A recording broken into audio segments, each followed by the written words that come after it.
4 days after Saudi Arabia executed 81 of its citizens, Boris Johnson has travelled to the kingdom to beg it to pump out more oil.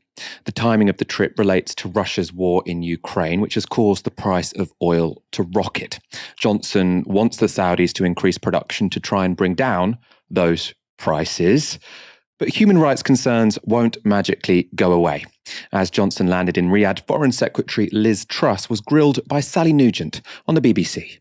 81 people were executed in Saudi Arabia just a few days ago. Is that a regime we should even be negotiating with?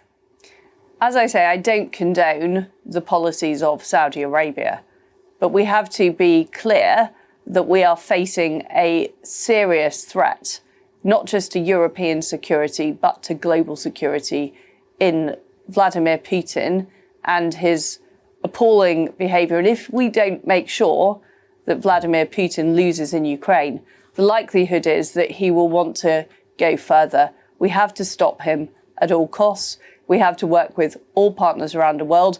We won't necessarily agree with all those partners on everything, but it is so important that we stop Vladimir Putin. He is the real threat the world faces. We have to stop Putin at all costs, so we have to work with people even if we really disagree with them.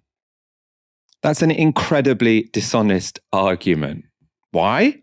Because Britain isn't a reluctant trading partner of Saudi Arabia. This isn't simply us deciding we should now trade with the lesser of two evils because challenging Putin is more urgent. No, we have been a key trading partner of Saudi Arabia for decades, including since 2014, selling the kingdom £20 billion worth of lethal weapons.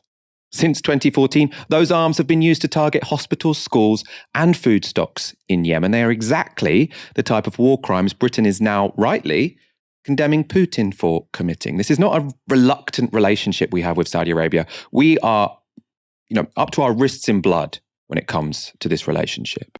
It's instances like this that really expose a contradiction in how the British state presents itself versus what the British state actually exists to do.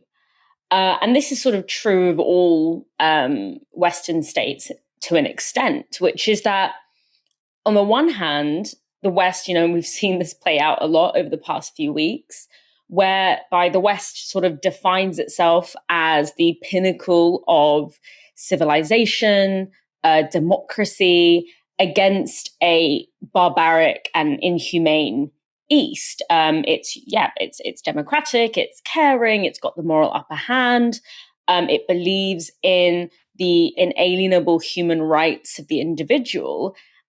And yet, the wealth of the British state and the ability of the British state to function relies on, and has always relied on, the violent extraction of resources like oil and labor from abroad, which often involves having a very authoritarian and disciplinary local state. We often wonder why historically, the British and the US government have supported the implementation of dictators abroad. This is inexorably linked to the fact that dictators and authoritarians often can discipline their populations to provide the labor and resources that are necessary for the global elite.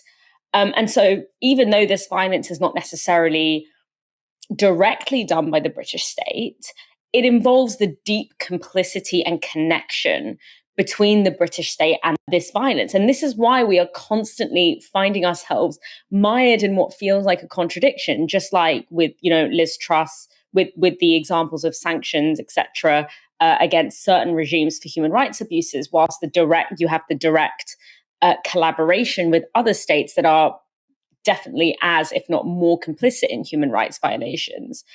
And whereby you have our nation's identity, which is defining itself by human rights, etc. But we seem to constantly be in bed with, promoting and allying with nation states abroad that violate those values.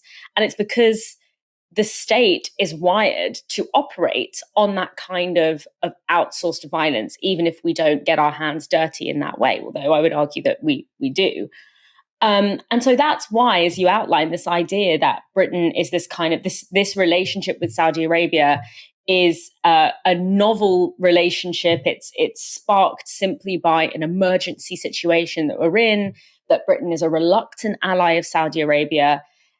That is historically not true. Also, the violence of the Saudi state is not merely a disagreement that you can just overlook, but state violence, especially in parts of the world that are very rich in resources, state violence is necessary in order to produce and extract resources at the scale that global capitalism demands. And so we have to think about these relationships between different countries as sort of systemic.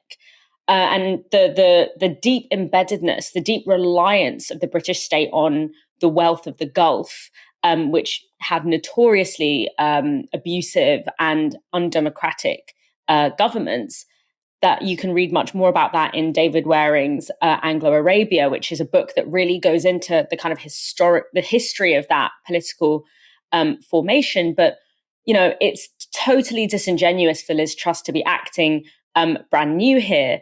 And the Saudi people know that, Liz Truss know that, we know it. But unless that fundamental material connection between, and so long as we have a global economy that relies on violent resource extraction, on violent disciplining of large swathes of the global population, particularly in the global south, where, that relies on a heavily authoritarian government disciplining populations to produce the labor and commodities and resources that are necessary for the global elite to be able to be enriched in the way that they are. That contradiction between what the British state says it's for and says it exists in order to defend, and what it actually defends and what it actually allies itself with globally, that contradiction is going to continue to exist.